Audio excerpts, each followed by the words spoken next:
Halo Sobat Trust Nation, kembali lagi di channel Trust Vision. Hari ini kita akan membahas mengenai IPO. Nah, mungkin ada teman-teman yang udah tahu IPO itu apa, tapi ada teman-teman juga mungkin yang baru dengar nih, IPO itu makanan kah? Mungkin juga barang kah? Atau sesuatu yang memang bisa dipakai kah? Nah, jadi IPO itu kita merupakan singkatan dari Initial Public Offering. Jadi sesuai dengan definisinya itu adalah kita itu menawarkan saham kita ke masyarakat untuk dibeli sama masyarakat. Jadi tujuan IPO itu adalah kita membuat sebuah melakukan penawaran saham atas perusahaan kita kepada masyarakat sehingga masyarakat punya kepemilikan atas sahamnya kita. Ya, jadi kalau biasa kan kalau kita bikin PT kan udah ditentukan misalnya kita joinan sama orang gitu kan. Jadi 50% kita, 50% orang atau mungkin bertiga 33% masing-masing porsi atau mungkin ada yang mayoritas, ada yang 70, 30 tapi udah ditentukan siapa pemilik sahamnya dan jumlah setoran modalnya sudah ditentukan di awal. Nah, tapi IPO ini tuh adalah kita melepas sebagian saham yang sudah kita punya itu kepada masyarakat. Oke. Terus pertanyaannya, kenapa sih ada IPO gitu? Dan kenapa sih IPO itu menjadi sesuatu yang suka banyak di berita tuh favorit lah. Habis itu bisa istilahnya kenapa sih banyak perusahaan yang berlomba-lomba pengen jadi IPO gitu kan ya.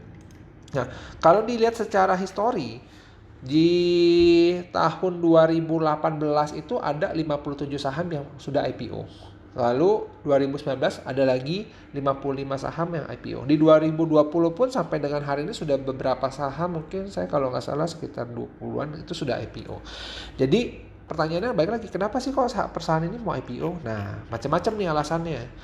Yang pertama biasanya karena yang paling dekat dengan masalah IPO adalah karena butuh modal tambahan dari yang berupa dana segar, fresh money, itu dari pihak ketiga. Artinya kalau misalnya kita kan kalau misalnya perusahaan perseroan terbatas kan biasanya kita invest dengan modal sendiri gitu kan atau dengan ada joinan investor satu yang masuk. Nah, tapi kalau misalnya kita dengan jual contoh, saya menawarkan 20% sahamnya saya kepada masyarakat dengan nilai total misalnya pendanaan 100 miliar. Nah, nanti masyarakat yang akan membeli pada saat proses penawaran efek itu oleh underwriter, nanti perusahaan masyarakat itu akan beli nih, misalnya saya mau beli 1 lot masyarakat pada saat proses penawaran, terus nanti dia beli 10 lot.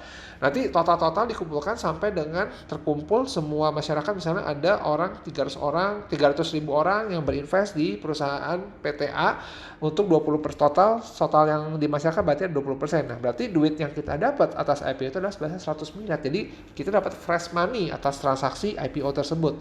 Jadi tujuan IPO adalah untuk mendapatkan modal saham untuk mendapatkan modal dalam bentuk fresh money yang bisa kita pakai untuk keperluan investasi jangka panjang atau kita untuk modal kerja, nanti itu berdasarkan prospektus yang dibikin oleh si perusahaannya. Lalu selain tujuannya untuk mendapatkan modal, biasanya perusahaan itu pengen nge-branding lebih kuat. Artinya, saya udah ada nih modal sebenarnya, cuma saya mau IPO untuk nge-branding lebih kuat. Nah, dengan ada IPO, semua informasi yang ada di perusahaan itu akan terbuka. Jadi kan namanya perusahaan terbuka.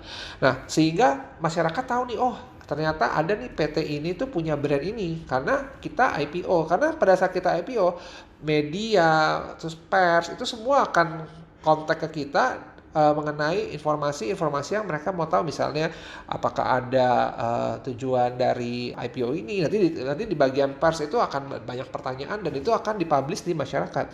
Jadi setiap gerakan kita tuh akan dipantau oleh masyarakat. Jadi misalnya kita ada masalah nih dengan perusahaan apa, nanti masuk ke media. PTA TBK terjadi kasus dengan PT, walaupun bentuknya kecil-kecil pun pasti di media akan jadi booming. Nah, tapi di sisi lain kalau kita misalnya mau nge-branding, media langsung, misalnya kita buat launching produk baru, media langsung tanya, launching produknya apa. Biasanya itu ada corporate secretary yang akan menjelaskan kepada si media-media tersebut, sehingga masyarakat langsung, ternyata si PT ini menerbitkan produk ini. Jadi kita tanpa harus membuat marketing campaign, kita dengan cuma kasih ke media bahwa kita tuh ada launching produk baru, langsung semua masyarakat yang baca berita tahu bahwa kita ada buat produk baru namanya produk A atau produk B gitu.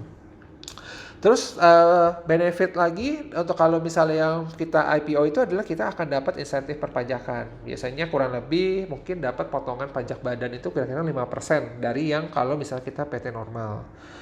Terus di sisi lain dari sisi investornya, pada saat nanti kita sudah IPO kan investor kan punya saham nih, misalnya dia pada saat pertama kali belanja di pasar perdana. Nanti di pasar sekunder, pada saat nanti dia jual ke investor lain, pajaknya cenderung lebih murah, maka investor tertarik untuk suka main di saham-saham di pasar modal. Kenapa? Karena pajaknya cuma 0,1% dari nilai transaksi jual beli. Lebih tepatnya jual, karena pajaknya adalah pajak penghasilan yang final 0,1%. Dia jual sahamnya dia cuma dengan pajak 0,1%, tapi dia udah dapat uangnya dari hasil jualan sahamnya. Kayak cenderung investor tertarik untuk main di pasar saham.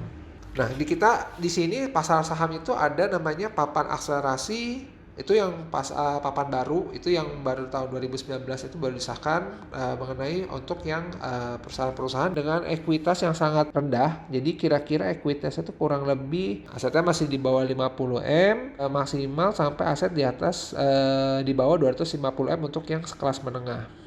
Papan akselerasi itu digunakan untuk keperluan ya perusahaan-perusahaan yang skala kecil yang belum ada transaksi tapi pengen IPO gitu kan. Nah, itu dia sebut papan akselerasi. Nah, nanti ada papan yang dari dulu sudah ada di Bursa Saham Indonesia, itu adalah papan pengembangan sama papan utama. Nah, saham-saham yang bisa masuk ke papan ini harus mempunyai kriteria tertentu.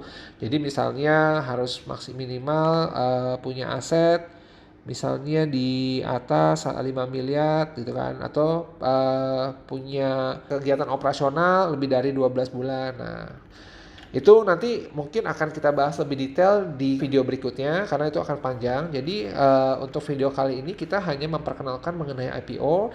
Nah, buat teman-teman yang pengen dengar kelanjutan dari video ini, subscribe di kita. Habis itu juga komen kalau memang ada pertanyaan mengenai IPO yang kira-kira teman-teman pengen tanyakan.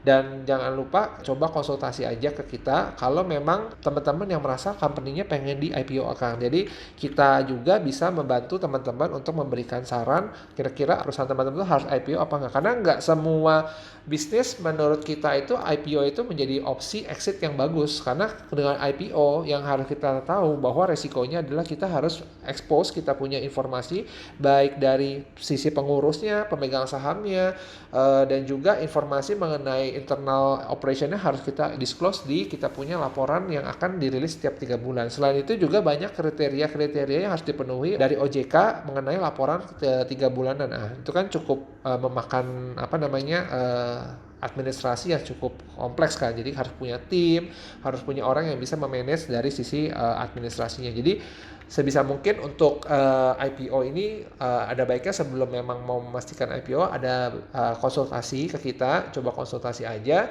sehingga pada saat nanti memang udah pasti itu emang bisnis harus di IPO-kan karena keperluan satu dan lain hal, baru kita bikin rencananya kira-kira mau IPO seperti apa. Oke, video kali ini cukup dulu. Nanti kita akan lanjut ke video berikutnya untuk membahas mengenai lebih detail dari IPO. Oke, see you in the next video.